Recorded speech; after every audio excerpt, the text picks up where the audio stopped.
Other shows we have for you to enjoy at myclassicradio.net. The Avengers was most certainly not a household name in South Africa prior to the radio series. With no national television service until 1976, the mechanism simply was not present in the country to show television programs to mass audiences. While many other countries reveled in the filmed adventures of John Steed and company, South Africa was not equipped to join in the fun. The series took Britain by storm and made a major impression in the American markets, being that greatest of rarities, a British series given a network transmission slot. However, as a filmed series, rather than a videotaped one, The Avengers was able to gain a modicum of exposure in South Africa through film rentals. Come and listen at myclassicradio.net.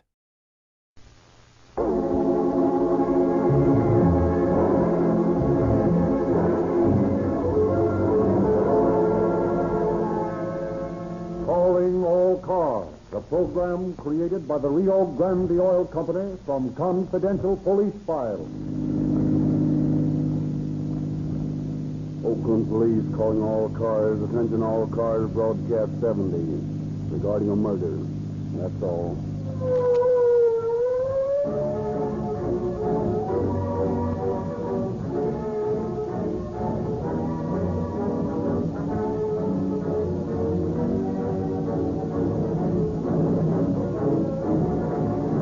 Calling car 42, car 42. Woman reporting a crazy man at 14 from Pierpoint Street. Hi. That's us. Let's go. Gosh, what a lot of pep. This old car's got a lot of pep. Hey, it's a different car since we've been using that Rio Grande crack gasoline. Oh, has the city changed gasoline? I didn't know. No, you'd know the difference if you were driving police cars regularly. All the drivers are nuts about this new gasoline. It starts so fast. And look how it accelerates. Hey, I never got speed like this with the old gasoline. Well, this hill will slow you up. Are all the Oakland police cars using Rio Grande gasoline now? Yep. New city orders. All police cars, all fire engines, all emergency equipment. They've all switched to Rio Grande crack. The Berkeley police and fire departments are using Rio Grande, too. Yeah, you know, it looks like all the cities are using it. I hear that Los Angeles police cars are using it for the third consecutive year now. And no wonder. Look how he breezed up that hill. In high, all the way. Yeah. I'd have been in second gear with that old gasoline. Rio Grande sure got the power. Hey, I can feel the difference. You suppose Rio Grande makes a special gasoline for police cars? Oh, no. It's the same gasoline you get from their independent dealers. You know, I'm using it now in the family bus, and I'm getting wonderful results. Just drive into any service station that advertises Rio Grande crack gasoline, and you'll get the same gasoline that these police cars are using. Holy cats, we're here already. All right, slow up. Look out for trouble. And now we take you to San Francisco, where Chief Bodie Wallman of the Oakland Police Department will speak to you from the studios of KFRC. Chief Wallman.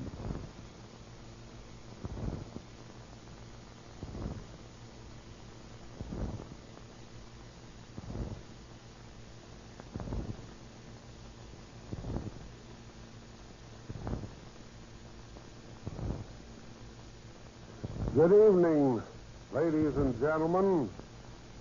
Those of you who are regular listeners to Calling All Cars must have come to the realization that the average criminal is a pretty sorry fellow. He doesn't win. He never comes out ahead. And for the most part, he doesn't use much originality in the conception and execution of his crime. In telling the story of crime, the activities of the police are almost always the most interesting. But occasionally there occurs a case where the story of the man involved is the focal point of interest. Such is the story that we have to tell tonight. You will not hear a story reeking with blood and melodrama and complicated with detective work. Instead, we will tell the story of a man endowed with the attribute of greatness, but unable to cope with the bitter realities of life.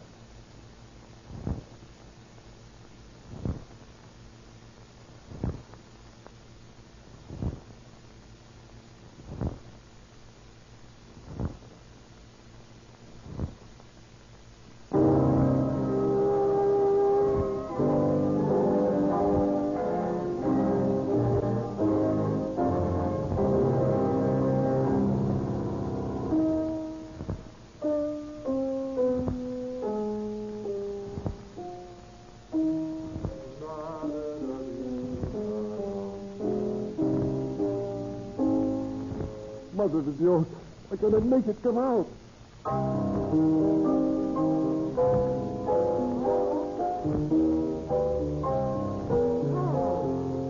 What? Carlos, I must speak with Did I you. not tell you not to disturb me? Didn't I tell you to leave me alone? Yes, Carlos, I'm sorry to interrupt, but the baby has no milk, and You dare. When I am composing the most difficult passage of my symphony, you dare to bother me about milk. I'm sorry, Carlos, but we must have money. Money, that is all I hear. Have I not earned money for you? Yes, Carlos, you have been a good husband. Until you quit your job 3 months ago. You accuse me. No, Carlos, I don't accuse you. Suppose it was accusing. How could I go on in that job any longer? How could I continue to work in that music store, selling pianos to people who will never play them? Listen to pigs talk Beethoven, when within me sang a great melody, a great symphony, burning, searing my soul, bursting the bonds of my brain, demanding to be written down that all the world might hear it. Yes, Carlos, I know all that. And I borrow money on my beautiful diamond ring so that you and the child could eat? Carlos, you did? Pay those people with all that money. It is all gone, Carlos. There is no more And money. get some more. Go out and walk these streets. Get it any way you like. Do not bother me. Carlos, you must listen to me. We must have money. Get out. Get out or I'll kill you with my two barrel fist. Carlos. You heard me. Do not want to be annoyed. Get out. Get out. Get out.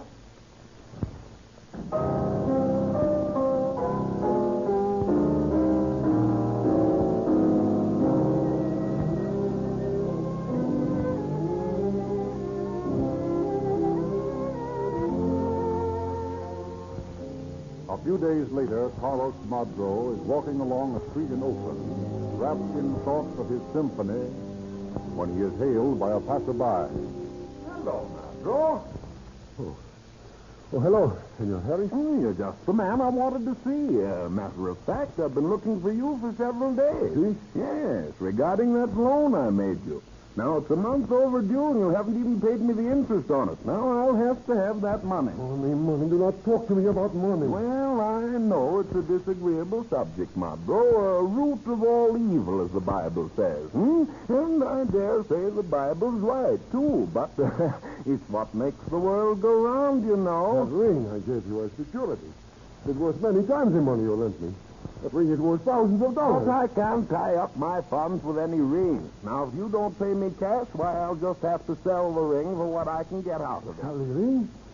No, you will not dare do that. Why not? My mother gave me that ring. It was worn by my father when he was at the court of the key in Madrid. It was the last of my father's treasure. No, I can't help that, Madro. I can't let sentiment interfere with business, you know. The ring, it is valuable to me. I will claim it someday. When my symphony is complete, I will have that money. I will be the most famous musician in the world. And I will pay you your money twice, 3 times over. No, I can't count on promises, Madro, but I tell you what I will do.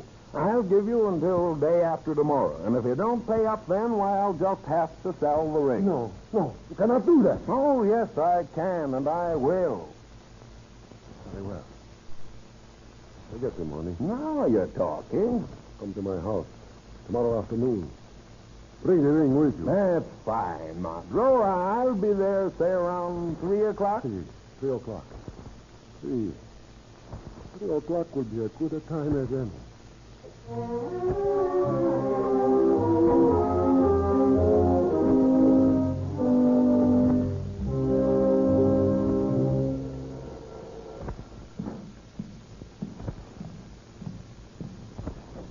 Well, here I am, Madro, right on the dot of 3, as you can see. I expect you will be on time. You have the money? Please, come in. Thank you. Into my studio here. Hmm? You have got the ring? Right here in the pocket. I know. Sit down, Senor Harris. Before we conclude our dealings, there is something I want you to hear.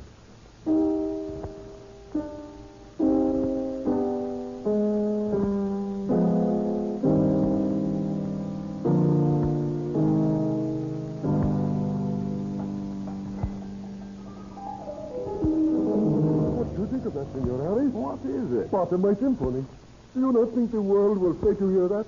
Do you not think that money will pour in from that? Money to pay you? Now, look here, my bro. I haven't time to waste. I have other appointments this afternoon. Now, I came here in good faith, and you promised that you would pay me. I will pay you. But you have not answered my question. What do you think of my symphony? Well, now I can't say, my bro.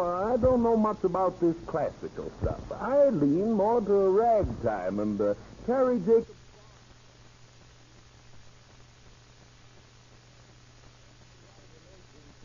And I don't care who makes this law. I do not follow you. Well, I mean, give the people something they can whistle or something they can dance to. You do not think the breaking heart of mankind sings in this?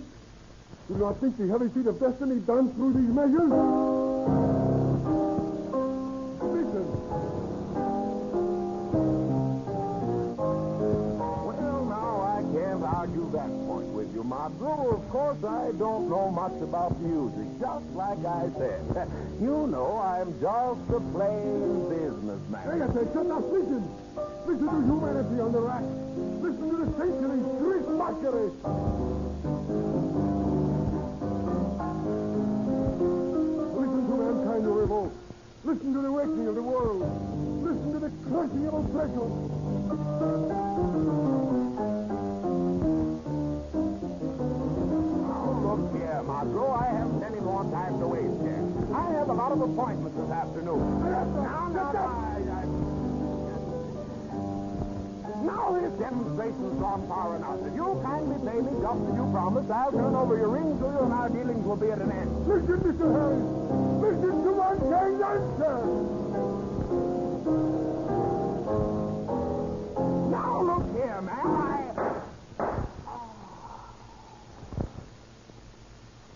No, Senor Harris. Our dealings are at an end.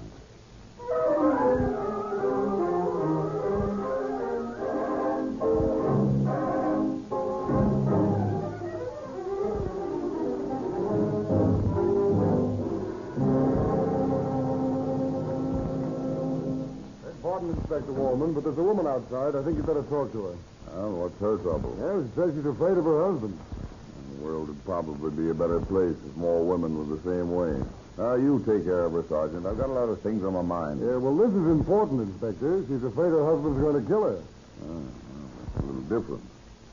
I suppose the perfect homicide squad should prevent murders as well as solve them, huh? Well, sure in. Yes, sir. Will you come in, ma'am? Thank you. This gentleman here will take care of her. Are you the chief? Well, no, not yet, but I have hope. I- Well, what can I do for you? I'm frightened. I'm scared of my husband. So the sergeant told me. Why are you frightened of your husband? Well, last week he threatened to kill me when I asked him for money to buy milk for our baby. And today, when I came home, he had his diamond ring back and he tried to get me to go into his studio with him. He said, "Look, I got it back." Oh, there's a funny look in his eyes. Now, wait a minute. What's the diamond ring to do with it? Well, you see, he borrowed some money on his diamond ring so we could eat. And he didn't have any money to redeem it. I don't know how he got it back.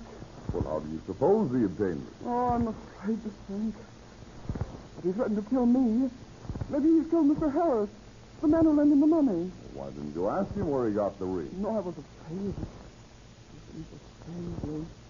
He kept telling me to come into his studio, and he never lets me in there.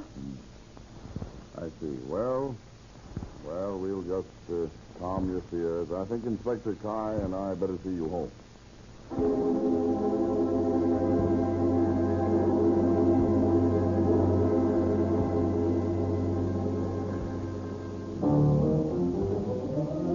He's playing that music. I never heard that before. Watch this guy, Kyle. He may be a nut. All right, lead the way, man. Do not follow me. Keep out. Keep out. Gentlemen are here. They're looking for Mr. Harris. Not bother me. I have it. I have it at last. Just listen. Where's Harris? No. He was here, wasn't he? I think so. Perhaps he was. Because he left out. Do not bother me now.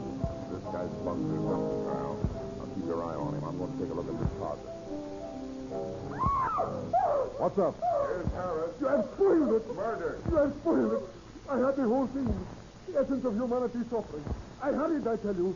You spoiled it. Who killed this man?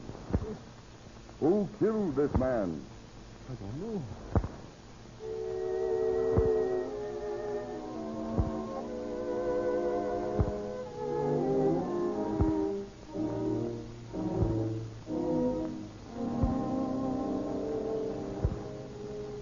Inspectors Wallman and Kyle take Carlos Modro to headquarters. For 2 hours, they question him in the presence of Chief of Police Peterson. Never does Modro deny his guilt, but seems, on the contrary, not to be listening to the questions of the ceaselessly he hums his symphony, trying to impress its melody and harmony into his brain, so that later he may write it down. When, apparently for the first time, the officer's questions penetrate his brain, Modro makes a simple confession, explaining in detail all that occurred. He is held to answer to a charge of murder, and a few months later is sentenced to San Quentin Penitentiary for life by a jury which, unimpressed by his plea of self-defense, has returned a verdict of second-degree murder. Shortly afterwards, he is delivered into the custody of the warden of San Quentin Prison. New arrivals today, McIntosh? Aye, sir. One. Where from? Oakland. Second-degree murder. Has he been taken care of? Yes, sir. Mugged, printed, shaved, and outfitted. Waiting outside now if you want to talk to him. Yes, I'll talk to him. Bring you in. Aye, sir. Come in here, 7612. Aye, you. My name is Carlos Modro. Yeah, you're off that when you walk through that gate out there. From now on, you're 7612. You see, the number's printed across your jacket. See. The warden wants to see you. Right this way. Here he is, sir. Thanks, Mike. Well, that'll be all for present. Aye, sir. Well, you don't look much like a murderer to me. I'm not a murderer. I am a composer. A composer? Well, that's fine. We'll find you a place in the printing plant. You do not understand. I do not just type. I write music. Oh, you write music? All I want is a chance to finish my symphony. I see. What is your name? Modro. Carlos Modro. Well, look here, Modro. Let's start off right. Let's understand each other, you and I. You'll have to work up here. You're going to start a life that is completely different. You'll have to adjust yourself to a set of circumstances completely different from any you've ever known before. And you won't find many people sympathetic with your desires to finish a symphony. I'm willing to work, Warden. I suppose I have committed a crime. I'll pay for it. I'll do anything you say. You have shaved my head. You've taken away my name. That is all right. I don't care what you do to me, but so long as I can go on working. All I want is a piano so I can finish my symphony. A piano? Well, Modro, ourselves don't come tourists with piano. But I must work on my symphony. Well, we can place you in the prison orchestra. They rehearse once a week. Once a week? But when can I work on my symphony? I'm afraid, Modro, that you can't.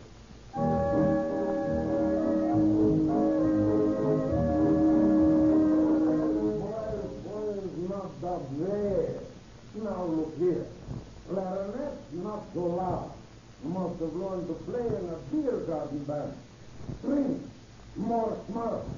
Trumpet, you tap into that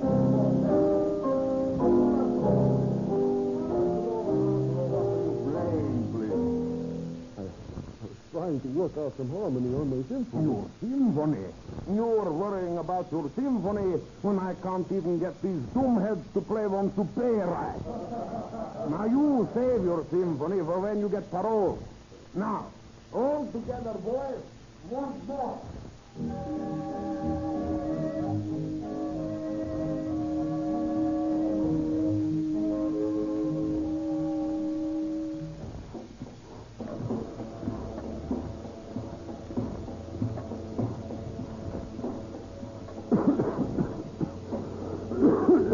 What's the matter, pal?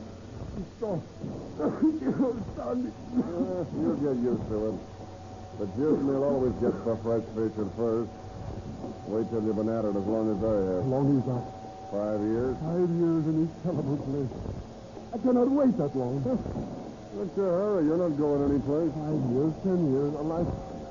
No piano. Nothing but scraps of paper and bits of pencil. Nothing to beat out time. Nothing to help me get the notes on paper. Nothing.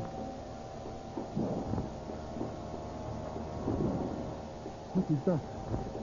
This machinery, these wheels, these belts, they have rhythm. They have tempo.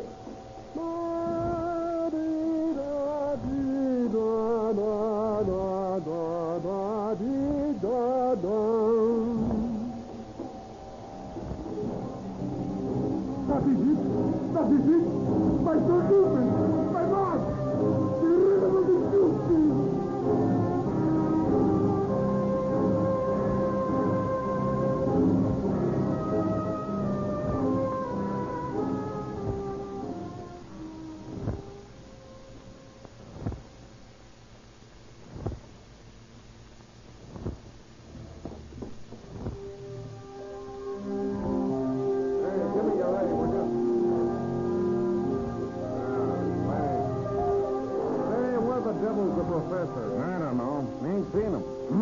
The pip. Yeah, that'll be swell. Maybe we wouldn't have to have any practice. Ah, pipe down, you smug. Here comes the warden. Hey, look. That screwy piano player Madro's with him. Boys, our officer leader, Dr. Steiner, has been forced to resign because of poor health. And I asked him if he could recommend anyone. To my surprise, he said that one of us here was even better qualified than he to lead the orchestra. So upon Dr. Steiner's recommendation, I'm turning the baton over to Carlos Madro, number 7612. He is in complete authority, and I expect you to obey his orders as explicitly as you did Dr. Steiner. That's all. What you doing? Looking for a parole? Yeah, red apple under teacher,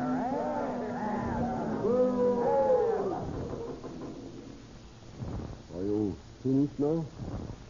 Thank you for the welcome. I'd rather have that than a lot of hypocritical applause. Now that I know what you think of me, I'll tell you what I think of you. I think you are the worst aggregation of so-called musicians I have ever heard in my life. I intend to change all that. I intend to make this a real orchestra. Do not worry, there will be no tales carried to the warden. We will handle this just between ourselves. I will see the job through. I have plenty of time. I'm here for life. Now that we understand each other, let's get to work. First violins and basses, then clarinet. Start on hi-hat. Come down to E and B, basses and the bass. D minor chord on second beat, sustain. I play that very broadly.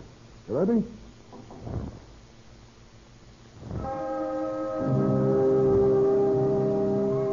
Good. Now, once more. More forte this time. Hey, what is this? A memory course? Where's the parts for this stuff? You'll get them soon. I'm still writing it.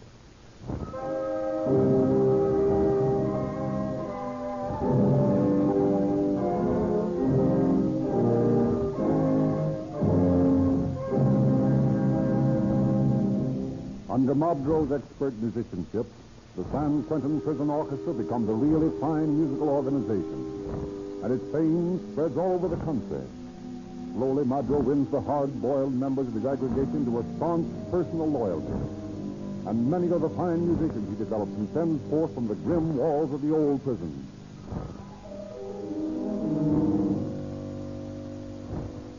Slowly, surely, Madro works on his symphony, aided by the bitterly won cooperation of his musicians in helping him solve many intricate problems of scoring.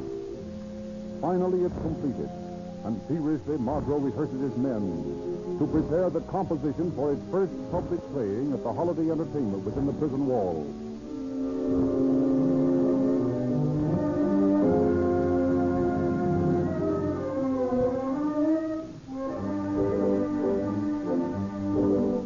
At last, the great day arrives. Proudly, the warden announces to the inmates and the guests from the outside that the San Quentin Orchestra is about to play for the first time the Symphony No. 1 of Carlos Madro. Trembling with emotion, Madro takes the stand, raises his baton, crashes into the opening chords of his great work.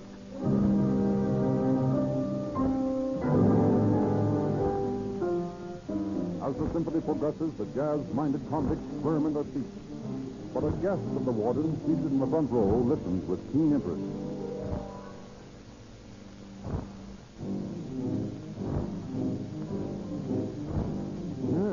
Gordon. That's great stuff. Yes, I'm mighty proud of that boy. This part of it he calls the rhythm of the jute mill. Yeah, the rhythm of the jute mill, eh?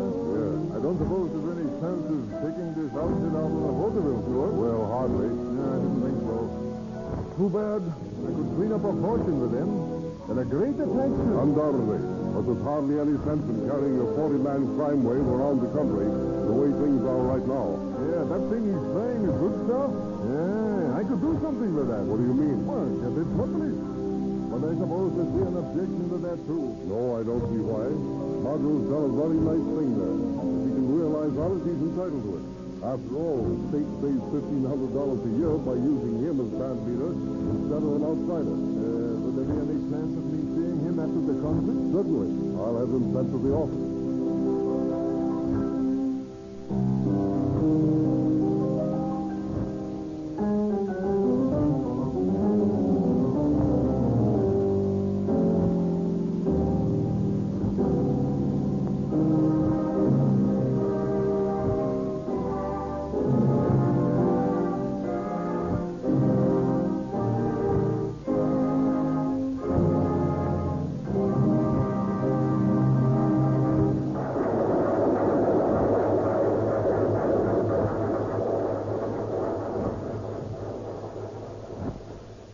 Marjo, I want you to meet a friend of mine, Mr. Edward Cohn. Naturalmente, senor. Mr. Cohn's in the theatrical business, Marjo. Ah, it's a real pleasure to hear your composition tonight, Mardo. I want to congratulate you. Yes, senor. I worked a long time on it. Yeah, you can see that you have. I like particularly the third movement. The march. I call that the rhythm of the jute mill. Yeah, so the warden told me. Should I get the hopelessness, the suffering into it, Mr. Cohn?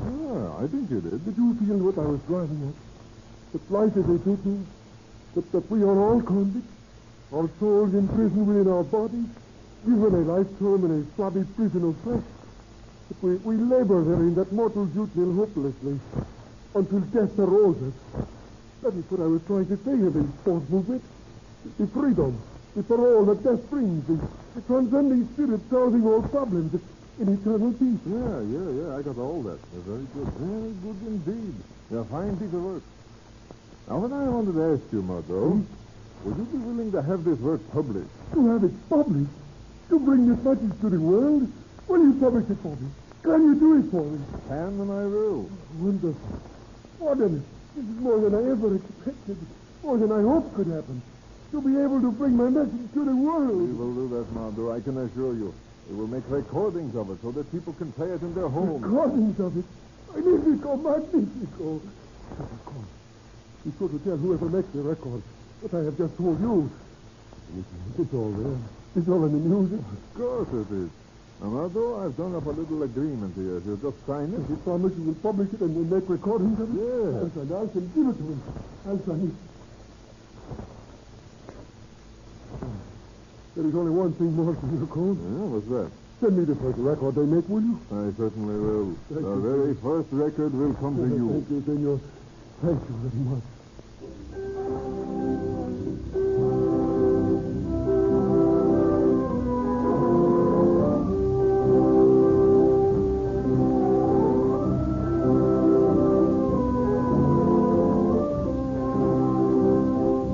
For weeks, Happy Carlos Madro walks the prison yard on clouds. His imprisonment means nothing to him now. He tastes the sweet nectar of artistic achievement and already is planning his Symphony No. 2, his next great work. And then one day he receives a summons to the warden's office. Come in, Marjo. You sent for me, Senor? Yes. The record's come. Let me hear it. Let me hear it. Right away. I had my electric phonograph brought over from the house so that you would get every note. Please turn it down. Turn it down quickly, please. Very well. Here it is.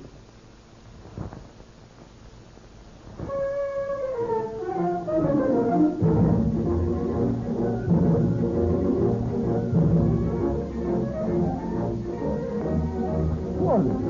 That is not my symphony. Of course it is. That is not a symphony orchestra. That is a band. Here, let me see the record. There.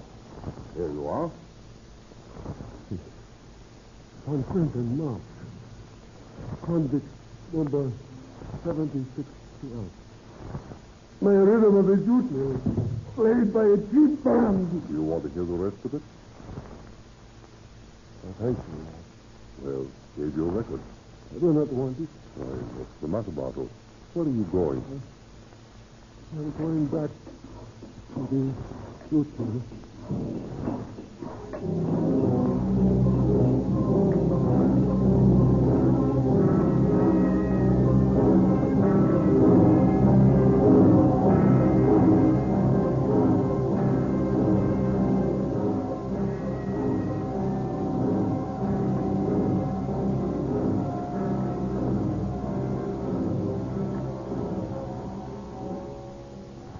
Having saved the state $10,000 by his services as orchestra leader, the man we have called Carlos Madro was finally paroled in 1929, a broken and sick old man to be deported to his native Spain.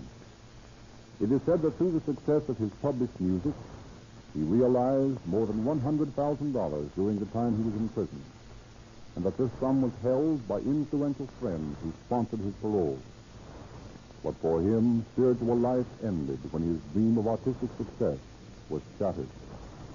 Having suffered one stroke prior to his release from prison, it is doubtful if he is alive today. Calling All Cars is a presentation of the Rio Grande Oil Company, refiners and marketers of Rio Grande cracked gasoline.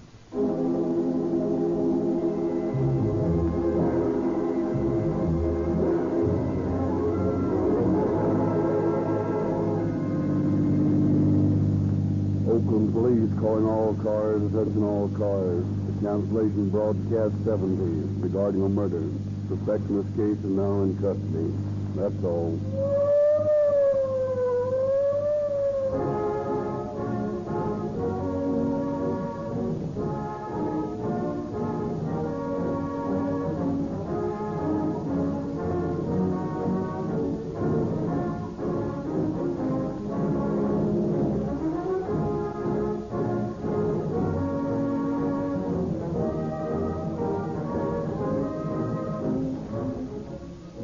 Calling All Cars is written and produced by William N. Robeson. Original music for tonight's broadcast was composed and arranged by Albert Hay Malott. The orchestra was under the direction of Frederick Starr.